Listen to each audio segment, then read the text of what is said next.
My brother-in-law lost it when I told him I was dating someone else.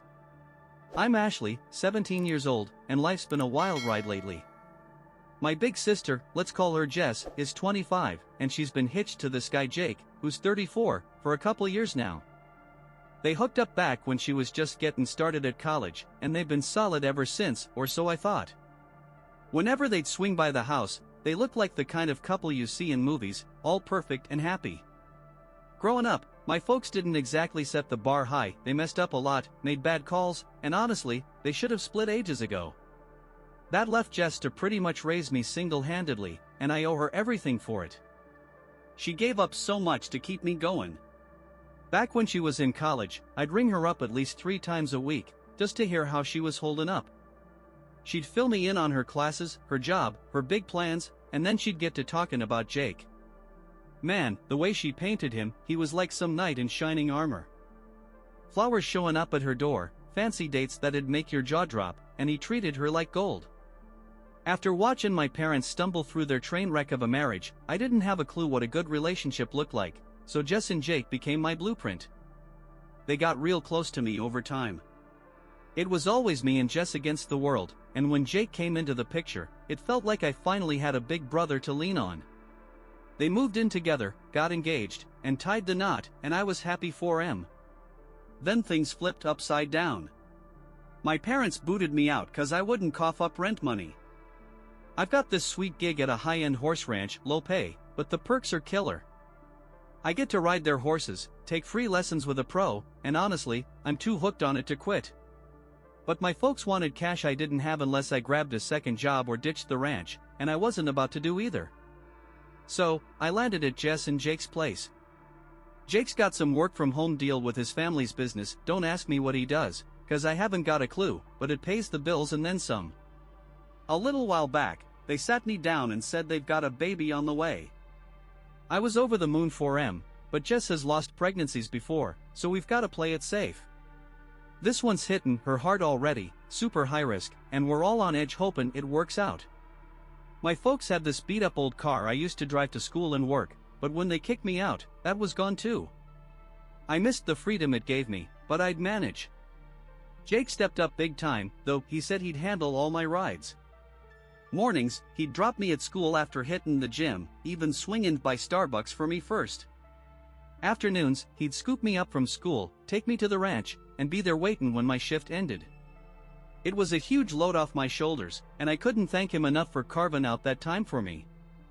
We'd chat in the car, sometimes about Jess, sometimes about the baby coming, but he'd always nudge me about my love life.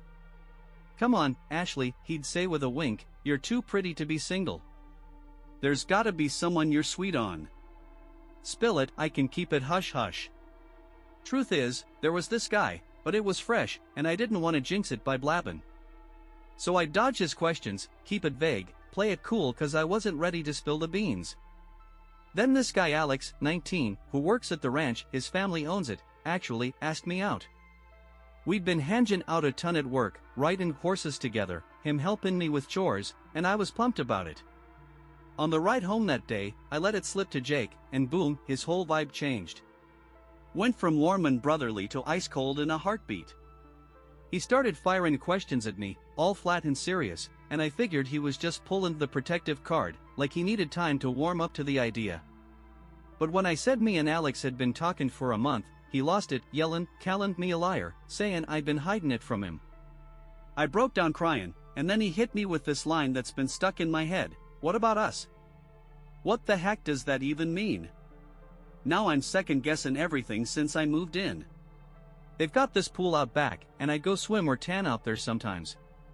Looking back, every time I did, Jake would find some reason to be outside too, firing up the grill, mowing the lawn, whatever. I'd feel eyes on me, but I brushed it off. A couple times, he'd jump in the pool with me, and I thought he was just staying active like I was. After swimming, I'd hit the hallway shower, they've got their own in the master bedroom, and then head to my room in just a towel. More than once, Jake'd be there in the hall, saying goodnight all casual-like, and I'd say it back. But now I'm wondering if there was more to it. I can't bring this up to Jess, though. She's a mess with this pregnancy, and I'm scared stressing her out could hurt her or the baby. I just need to know if I'm blowing this out of proportion. Here's some extra stuff. I never thought Jess might pick his side over mine, but now I'm thinking I should start keeping track of things, just in case. I'm gonna try shifting how me and Jake interact, keep it low-key so no one freaks out. If I feel real danger, I'll tell Jess in a heartbeat, but I don't think he's that kinda guy, at least, I hope not. I'd rather wait till she's stronger before dropping this on her, cause this pregnancy's already a beast, and I don't want to make it worse.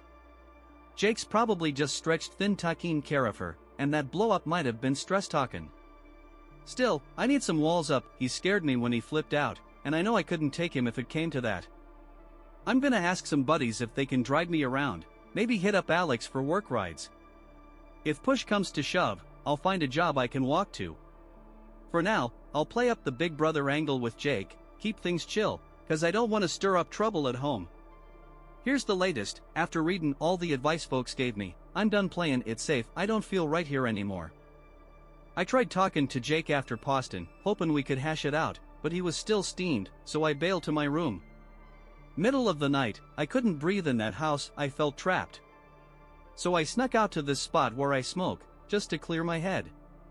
Barely 15 minutes in, Jake texts me, "Where you at?" Then my phone's going nuts. He's calling over and over. I was shaken, scared out of my mind, just wanting to be left alone. Finally, I picked up, and he unloaded calling me a spoiled princess, saying I deserve to be treated like trash, screaming for my location. No way was I telling him where I was. I told him to chill and think about what he's saying. I called Alex after, bawling my eyes out, and he came through, drove out to me, calmed me down, asked what was going on. I spilled it all, clearer the second time. My phone kept buzzing, but I ignored it till I saw Jess's number. I answered, and it was Jake again, yelling more garbage till Alex grabbed the phone, told him to shut up, said I was safe, and hung up. Alex drove me to the ranch, talked to his folks, and they're letting me crash in a spare room for some extra chores. I curled up with him that night, trying to sleep it off. I skipped school today, needed a breather. But Jake's meltdown, plus all the advice sinking in, got me worried sick about Jess. I called her, and thank God she answered, sounding like she'd been crying. She asked if I was okay, said she'd heard Jake losing it last night and played possum. He'd snatched her phone, stormed out looking for me, and when he came back, he flipped on her too trashed stuff, drove off again, but left her phone behind.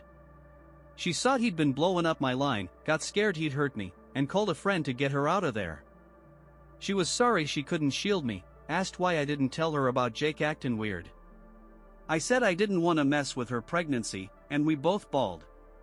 She's moving back with our folks rent-free, finally, so they can help with the baby.